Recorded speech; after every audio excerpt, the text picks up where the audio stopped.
পদ্মা নদীতে স্নান করতে নেমে নিখোঁজ কিশোর, তল্লাশি অব্যাহত। মুর্শিদাবাদের রঘুনাথগঞ্জ বিধানসভা এলাকার বড়শিমুল দয়রামপুর গ্রাম পঞ্চায়েতের খোদরামপুর এলাকায় এদিন বাসিন্দা সাকিবুল শেখ পদ্মা নদীতে স্নান করতে নেমে নিখোঁজ হওয়ার ঘটনায় এলাকা জুড়ে চাঞ্চল্যের সৃষ্টি হয়েছে। খবর পেয়ে স্থানীয় প্রশাসন এবং পুলিশ ঘটনাস্থলে পৌঁছে নতুন তল্লাশি অভিযান শুরু করে এবং শেষ খবর পাওয়া পর্যন্ত সাকিবুলের সন্ধান মেলেনি। প্রশাসনের পাশাপাশি এলাকাবাসীরাও একটা প্রার্থনা যে সাকিবুলকে যেন দ্রুত উদ্ধার করা সম্ভব হয়। আমাদের এই পদ্মা এই নদীর পাশে অনেক দিনের মানুষের ডিমান্ড যে এই পদ্মা নদীটাকে ভালো করে যেন মেরামত করা হয়, পাথর দিয়ে একটা ঘাটে পরিণত করা হয়। ব্যর্থ প্রশাসক যিনি এখানে নির্বাচিত হয়েছেন, এবারও নির্বাচিত হয়েছেন, মিনিস্টার ছিলেন, প্রশাসনিক দায়িত্ব সামলেছেন, ওনার কর্তব্যের মধ্যে পড়ে। কিন্তু দেখুন কি অবস্থা, যে আজকে এই ঘটনার আমাদেরকে শিকার হতে হলো, গ্রামবাসীকে একটা শোকের ছায়ায় আসতে হলো। যদি এটা না হতো আমরা খুব আনন্দ হতো, এবং যা পরিকাঠামো আছে তাতে তো উনি কিছু করেননি। যাই হোক, আমাদেরকে মেনে নিতে হয়েছে, মেনে নিতেও হচ্ছে। এই যে দুর্ঘটনা, মা বাবা বাইরে রয়েছে, এত বড় একটি ঘটনা, পরিবার জুড়ে একটা শোকাহত, তো কি বলবেন? অবশ্যই আমরা সমব্যথী আমরা জানাচ্ছি যে আমরাও সেই পরিবারের সাথে আমরা শোকাহত এবং মর্মাহত। আমাদের খুবই খারাপ লাগছে, একটা তরতাজা ছেলে এই প্রাণ গেল, তার মায়ের বুক খালি হলো, তার বাবার যে আশা সেটা নষ্ট হলো, এবং গ্রামের যারা বন্ধু বান্ধব তারা একটা বন্ধুকে হারালো, মা তার ছেলেকে হারালো, তার যন্ত্রণা যে কত সে উনিই অনুভব করতে পারবেন। আমরা শুধু ওনার পাশে থেকে সেই আমরা আশ্বস্ত করব।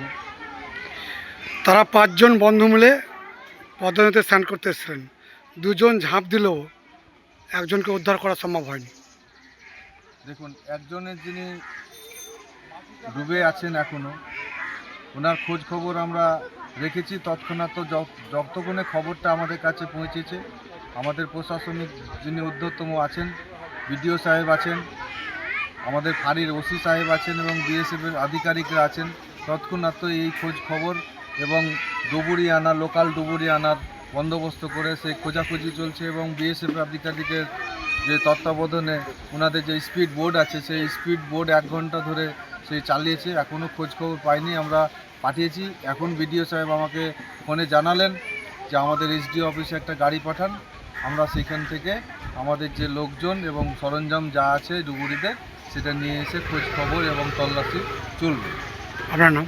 আমার নাম রফিকুল শেখ, বড়শিমুল দয়রামপুর গ্রাম পঞ্চায়েতের প্রধান। আমি ছিলাম না বাড়িতে, আমি গেছিলাম বাজারে। আমি সে খোঁজ নিলাম যে করে না থেকে যেন গার্জেন কোথায় গেছে, এই শুনলাম আমি। তার মাকে না জানিয়ে এখানে এসছে? তার মাকে জানা না, তার মা খেলে 4-5 জন আছে ওখানে আসে, খেলে চলে সব রাজুতে। তার বাবা তো নাই? বাবা আছে, বাবা বাইরে আছে, তো ফোন করা হয়েছে।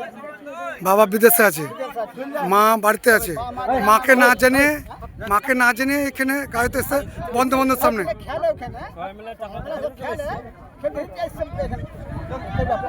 আর আমি ছিলাম না, আমি গেছিলাম বাজার করতে।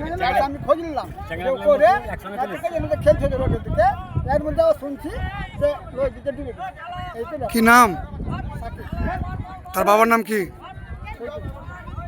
আপনারা পরিবারে জানতে পারেননি? আমরা কেউ জানি না, আমাদের যে সাথে লোক গেলে ছেলে খবর দিয়ে সাকিব ডুবে গেছে। আপনার নাম কি? আমার নাম খোদা। জানলেন, দেখতে পাচ্ছেন আমরা তার দাদুর কাছ থেকে যে বক্তব্যটা শুনলেন কি তারাকে পরিবারকে না জানিয়ে বন্ধুর সঙ্গে এসেছিলেন, সে তাকে 2 জন ঝাঁপ দিলেও একজনকে ঠিক আছে।